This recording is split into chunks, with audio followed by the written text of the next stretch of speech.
Hello guys, welcome to world nursery garden. நம்ம இப்போ இந்த வீடியோவில் என்ன பார்க்க போகிறோம் பார்த்தீங்கன்னா, ரோஜா செடியை தொட்டியில் வச்சு எப்படி வளர்க்குறதுன்றதை பற்றி தான் நம்ம இந்த வீடியோவில் பார்க்க போகிறோம். அதுக்கு முன்னால் நம்ம சேனலை சப்ஸ்கிரைப் பண்ணிக்கோங்க, பக்கத்தில் உள்ள பெல் ஐக்கானையும் கிளிக் பண்ணிக்கோங்க. அப்போ தான் நம்ம அடுத்தடுத்து போடுற வீடியோக்கள் உங்களுக்கு நோட்டிஃபிகேஷனாக வரும். ரோஜா செடியை தொட்டியில் எப்படி வைக்கிறதுன்னு பார்த்தீங்கன்னா, முடிஞ்ச அளவுக்கு பெரிய சைஸ் தொட்டி எடுத்துக்கோங்க. நம்ம இப்போ இந்த ரோஜா செடிக்கு 20 இன்ச்சு தொட்டி யூஸ் பண்ணியிருக்கிறோம். அதில் வந்து ஹோல்ஸ் இருக்கான்னு பாருங்கள்.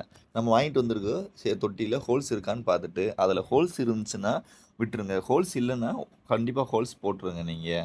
ஹோல்ஸ் எதுக்கு போடணும்னு பார்த்தீங்கன்னா, நம்ம ஊற்றுற தண்ணியெல்லாம் தொட்டியை விட்டு வெளியில் போகாமல் வேர்க்கடியிலே இஞ்சி அப்படியே இருக்கும்.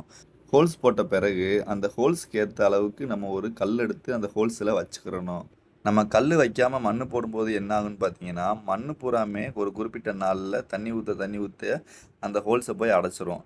அதுக்கப்புறம் நம்ம ஊற்றுற தண்ணி பூராமே வேர் ஃபுல்லாக தேங்கி நின்று வேரை வந்து அழுக வச்சிரும். அதுக்காண்டி தான் நம்ம தண்ணி பூராமே ட்ரை ஆகிறதுக்காண்டி தான் நம்ம கல்லவே வைக்கிறோம். நம்ம தொட்டியில் போடக்கூடிய ஹோல்ஸ் வந்து முடிஞ்ச அளவுக்கு சென்டராக பார்த்து போட்டுக்கோங்க. சென்டராக போடும்போது தான் நமக்கு தண்ணி இஞ்சுறதுக்கு ஹெல்ப்ஃபுல்லாக இருக்கும். நம்ம தொட்டியில் வச்சுருக்கிற கல் நகர்ந்து போகாமல் இருக்கிறதுக்காண்டி கொஞ்சோண்டு அளவு மண் போட்டுக்கோங்க ஃபஸ்ட்டு.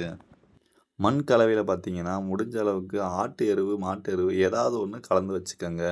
நம்ம எருவு கலந்து வைக்கும்போது மண்ணுடைய சத்து அதிகரித்து நம்ம பூக்கள் பூக்கிறதுக்கும் வேர் வந்து அதிகமாக போகிறதுக்குமே யூஸ்ஃபுல்லாக இருக்கும். அதனால் நம்ம முடிஞ்ச அளவுக்கு எருவு ஃபுல்லாகவே கலந்து வச்சுக்கோங்க. நம்ம எருவை கலக்கும்போது எருவு கட்டியாக இல்லாமல் எருவு மண்ணோட மிக்ஸ் ஆகிற அளவுக்கு நல்லாவே கலந்துக்கிறணும். எருவு முடிஞ்ச அளவுக்கு கட்டி இல்லாமல் பார்த்துக்கோங்க. அதுக்கப்புறம் நம்ம முடிஞ்ச அளவுக்கு ரோஜா செடிக்கு செம்மண் தான் போடணும். செம்மண் போடும்போது தான் மண்ணோட வளம் அதிகரிக்கும். ரோஜா செடி வைக்கிறதுக்கு முன்னால் தொட்டியில் வந்து ஒரு குறிப்பிட்ட அளவு ரோஜா செடியினுடைய உயரத்துக்கு தகுந்த அளவு மட்டுமே மண் போட்டுக்கோங்க. அதுக்கப்புறம் மண்ணை வந்து நல்லாவே மிக்ஸ் பண்ணிக்கோங்க. நம்ம தொட்டிக்குள்ளே போட்டிருக்கிற மண்ணை ஒரே அளவாக பரசி மீடியமான அளவில் ப்ரெஸ் பண்ணிக்கோங்க. அதுக்கப்புறம் நம்ம வாங்கி வச்சுருக்கிற ரோஜா செடியை எடுத்துக்கோங்க. அதில் வந்து ஃபுல்லாகவே மண் உடஞ்சிடாத அளவுக்கு அதை நம்ம கவரை பிரித்து எடுக்கணும். அதுக்கு என்ன பண்ணணும்னு பார்த்தீங்கன்னா, நம்ம வாங்கிட்டு வந்திருக்கிற ரோஜா செடியில் ஈரம் ஃபுல்லாகவே ட்ரை ஆன பிறகு தான் நம்ம கவரவே பிரித்து எடுக்கணும். கவரை ஈரம் இருக்கும்போது பிரித்து எடுத்திங்கன்னா அடியில் இருக்கிற வேரில் இருக்கிற மண் பூராமே உதிர்ந்துடும். அப்படி உதிர்ந்துட்டால் நமக்கு செடி ரொம்ப வாட ஆரம்பிச்சிடும். அதுக்காக வேண்டி தான் நம்ம ஈரம் இல்லாத போது நம்ம கவரை பிரித்து எடுக்கணும். அதுக்கப்புறம் பார்த்தீங்கன்னா, நம்ம ஆல்ரெடி கொட்டி வச்சுருக்கிற மண்ணில் ரோஜா செடியை வந்து சென்டரில் தான் வைக்கணும். சென்டரில் வைக்கும்போது தான் நமக்கு வேர் விடுறதுக்கு அதுக்கு கரெக்டாக இருக்கும். சென்டரில் வச்சு நம்ம ஒட்டு மூடுற அளவுக்கு மண் போடணும். அதாவது ஒட்டு ரோஜா செடியில் உங்களுக்கு தெரியும், பார்த்தீங்கனாலே தெரியும். அந்த ஒட்டு ஃபுல்லாகவே மூடுற அளவுக்கு நம்ம மண் போடணும். அதுக்கு கீழே இல்லாமல் அதுக்கு மேலே இல்லாத அளவுக்கு நம்ம பார்த்துக்கிறணும். ஏன்னா ஒட்டு ஃபுல்லாக மூடினா தான் ஒட்டு இருக்க இடத்துல ஃபுல்லாகவே நமக்கு வேர் போகும். அப்போ வந்து ஒட்டு ஃபுல்லாகவே மூடுற அளவுக்கு கண்டிப்பாக மண் போட்டுக்கிறணும். மண் ஃபுல்லாக போட்ட பிறகு மண்ணை வந்து ஃபுல்லாகவே ஒரே மாதிரி பரசிக்கிறணும்.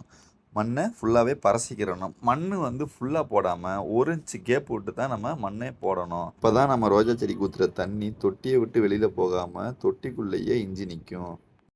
அதுக்கப்புறம் பார்த்தீங்கன்னா, ரோஜா செடியில் இருக்கிற காய்ந்த இலைகளையும் பழுத்த இலைகளையும் கட் பண்ணி எடுத்துருங்க. முக்கியமாக ரோஜா செடியை நட்டு வச்ச பிறகு ரோஜா செடியில் இருக்கிற பூக்களை பூரா கட் பண்ணி எடுத்துருங்க. கட் பண்ணி எடுக்கும்போது தான் ரோஜா செடியில் அடுத்தடுத்த மொட்டு வைக்கிறதுக்கு யூஸ்ஃபுல்லாக இருக்கும். இந்த டிப்ஸை ஃபாலோ பண்ணி உங்கள் ரோஜா செடியை நட்டு வச்சிங்கனாலே உங்கள் செடி குரோத்தாக வளரும். உங்களுக்கு வேறு ஏதாவது டவுட் இருந்தால் கீழே உள்ள கமெண்ட் பாக்ஸில் மென்ஷன் பண்ணி விடுங்க.